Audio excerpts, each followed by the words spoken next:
On today's episode, we are looking at the finances of a married couple. The husband is 35 and works as a technician. The wife is 31 and works as a teacher. The husband says they are drowning in debt and want to desperately get out, but his wife doesn't seem to agree. If you're new here, hi, welcome. My name is Itumeleng. I'm a qualified management accountant. And on this channel, I help ordinary people like you learn how to start saving money, get out of debt, invest, and ultimately build wealth. If that is something you're interested in, please do subscribe and become a part of our growing rich family.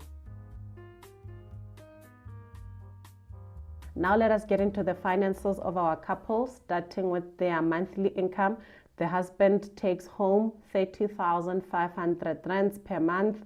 The wife's net income is 26,000 rands. In total, their monthly income is 56,500 rands. So as you can see, that is a nice combined income, and that is the power of a two-income household. So when the two come together, they really amount to a stunning combined income of 56,500 rands. That's a nice amount of money. Should be able to do a lot with that. So let's see what they are doing with their income. Let's look at their savings and investments as well as debt balances. Savings and investments, they have Ellen Gray for their child. Their child is 2 and the balance there is 30,000 rands. Old Mutual, 39,000 rands. Old Mutual is for the parents. In total, their savings and investments are 69,000 rands. Not bad because they have some investments, but there's no emergency fund. All these investments are long term. And another thing, the 2-year-old is richer than her parents.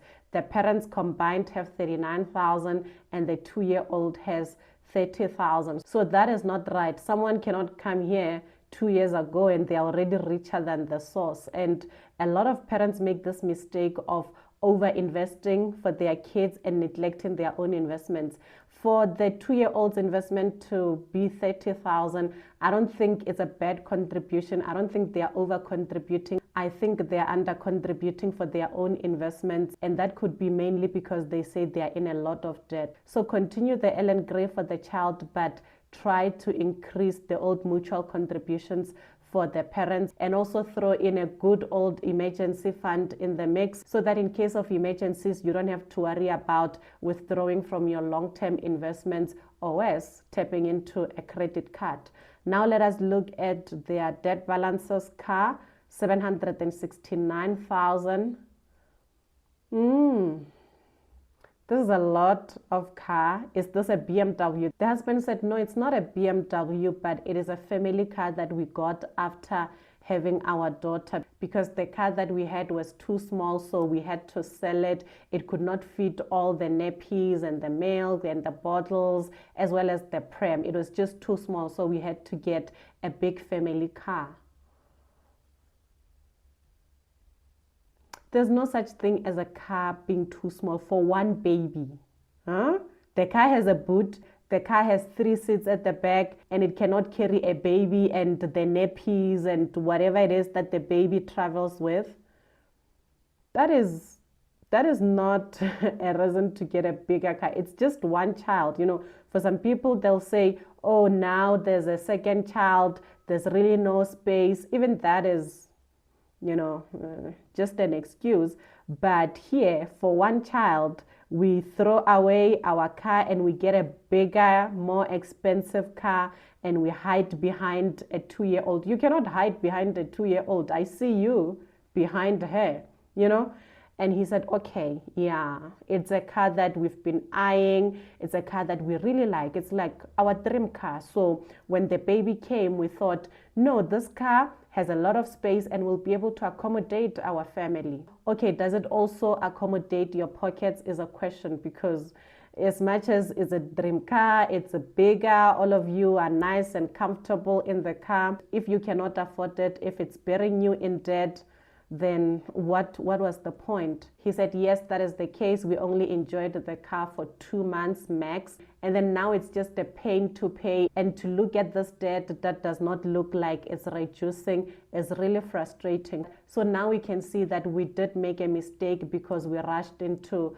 buying the car before we were ready. So I'm looking to sell the car. I said, okay, do you know how much the car would sell for? He said, yeah, around 500,000. So when I asked for quotations, I would be left with a 225,000 shortfall. And if he carries the 225,000 shortfall into a smaller car, a car similar to the one they said was too small for them, he would still end up in the same position, around the same balance as he currently has. It would be a different story if he had the 225,000 in cash.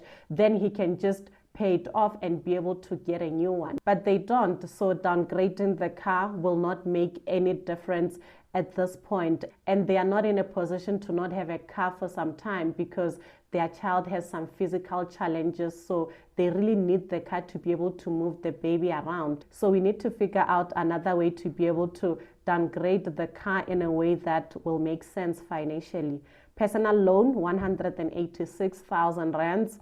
Okay, that's also a lot of loan. What was the personal loan for? They say they are building a house in the village and they took the personal loan to get started on the building. Again, last week it was a personal loan for a car. Now it is a personal loan for building. Normally buildings have their own loans. You don't take a personal loan to build a house. That's what a home loan is for. So here I don't know what the reason was for taking the personal loan, but that is the balance.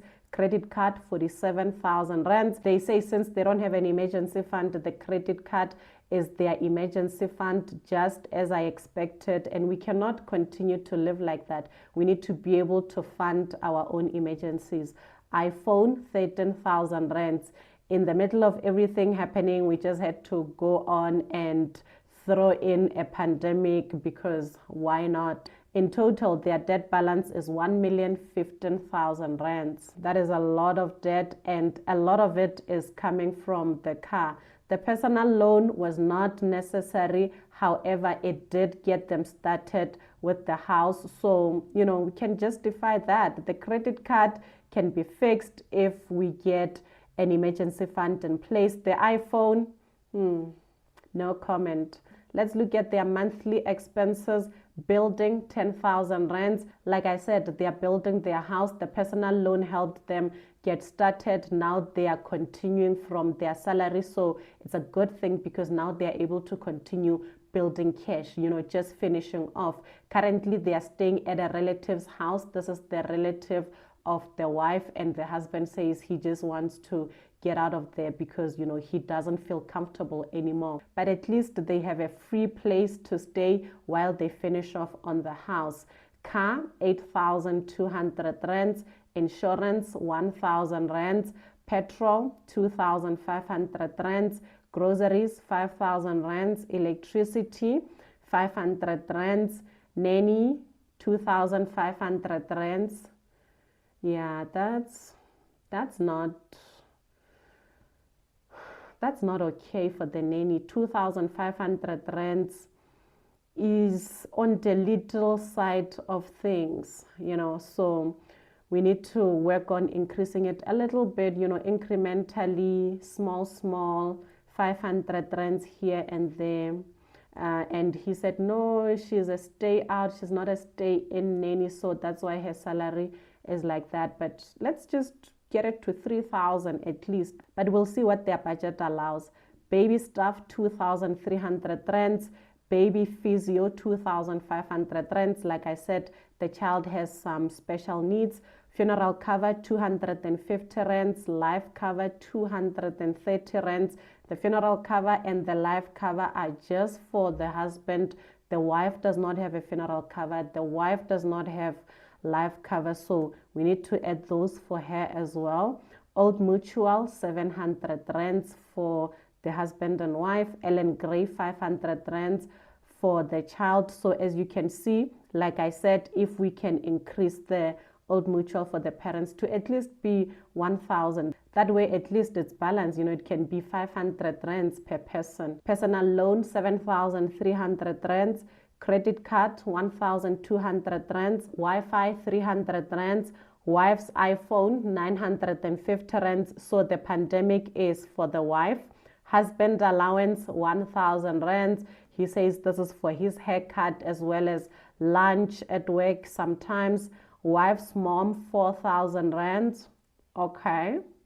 What is the wife's mom money for? The husband said the wife's mother is a widow. So when her husband passed away, the two daughters, our sister as well as her sister, got together and decided, you know what, since our father passed away, we don't want our mother to suffer. So let's both give her 4,000 rands each so that she doesn't struggle. I said, oh, so she doesn't receive a grant? The husband said, no, she does receive her old age grant, and she also receives a monthly income from her late husband's employer as well as her medical aid contributions. Okay, so the mother receives an old age grant, receives money from her late husband's pension, has her medical aid covered, and the two daughters give her 4,000 each, so that is 8,000. Am I hearing that correctly? He said, yes, ma'am.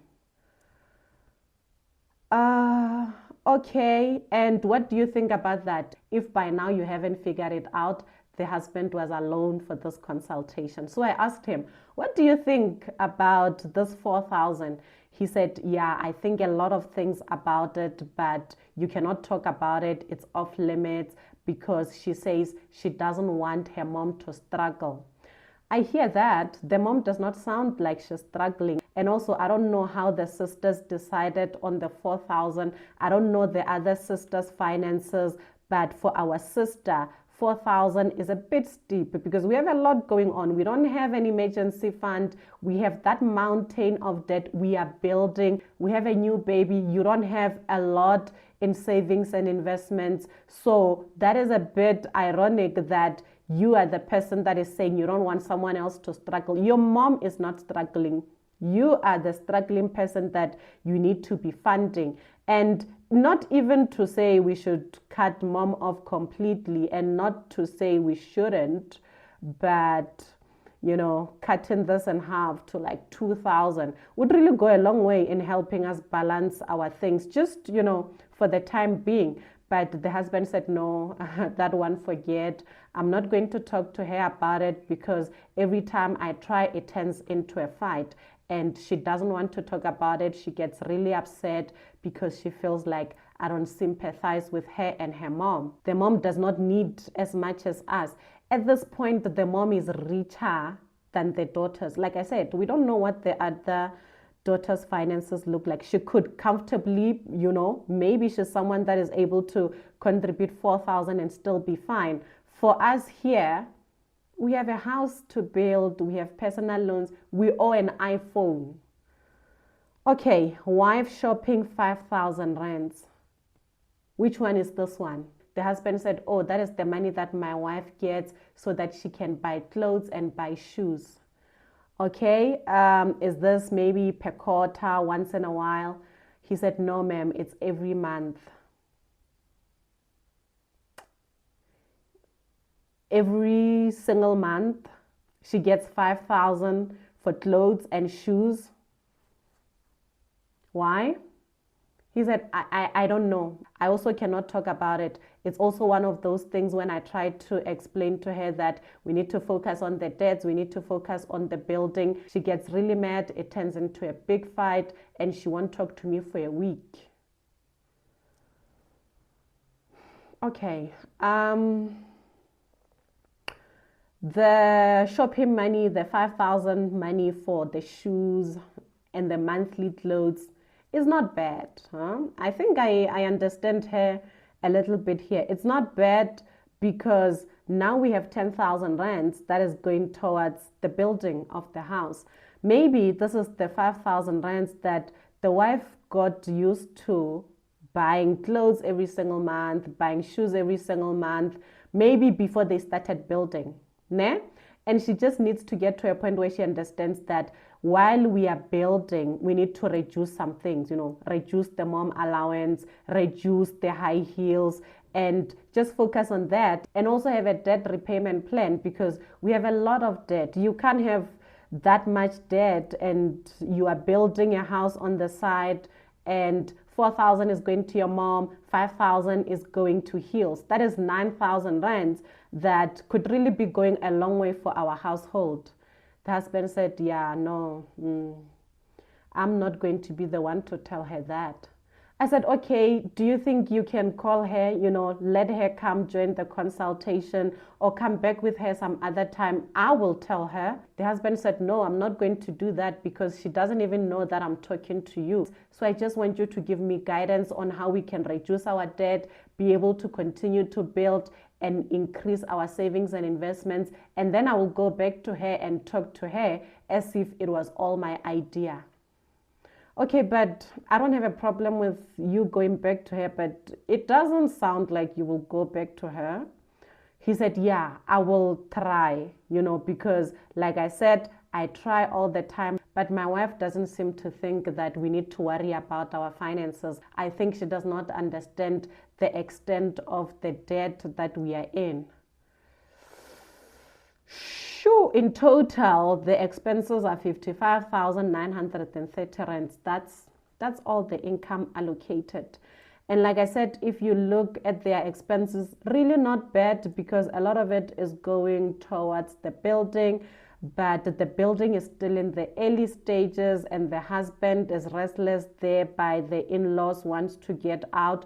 So if they could just be able to communicate and understand each other and even get to a point where we reach a compromise, with the mom's allowance, maybe not even cut it off too much, if we can just trim a small nyana 1,000 there, it would really go a long way. But I don't know if she will agree. And the shopping, we can reach a compromise. This month you get 5,000 rands for shopping. Then the following month, the 5,000 rands we put towards debt, we put towards fast tracking the building of the house. Because the sooner we finish building the house, the sooner we can free up that 10,000 rands. I know it will still go towards finishing the house and stuff, but it will not be as hectic as when you're getting the house off the ground. So a lot of this, unfortunately, is going to come down to what the wife says and what the wife decides. And if she decides to keep her mom's allowance as is and keep her shopping allowance at 5,000 rands, then there's nothing we can do. Nothing is going to change. The situation is going to continue like this. And the husband was really optimistic. He really thought there was a way that the mom's allowance stays the same and he can secretly alone fix their finances, finish the house, get them out of debt. And unfortunately, when you're married, you have to work together. You can only do so much because he has really good intentions, but he needs to be able to translate that to his wife. I said, if you want for things to stay the same, the shopping and the mom allowance to stay the same without you causing conflict and still get out of debt and still build investments and still finish building, then we are going to need another income. Do you think you could get an extra source of income to fast track all of these and let your wife keep her shopping? And he said, I've tried to do some side hustles and that has taken a lot of time from my family. And with our child having special needs, it was just too much for my wife. So we decided no more side hustles, no more extra incomes. Okay, then you know what to do.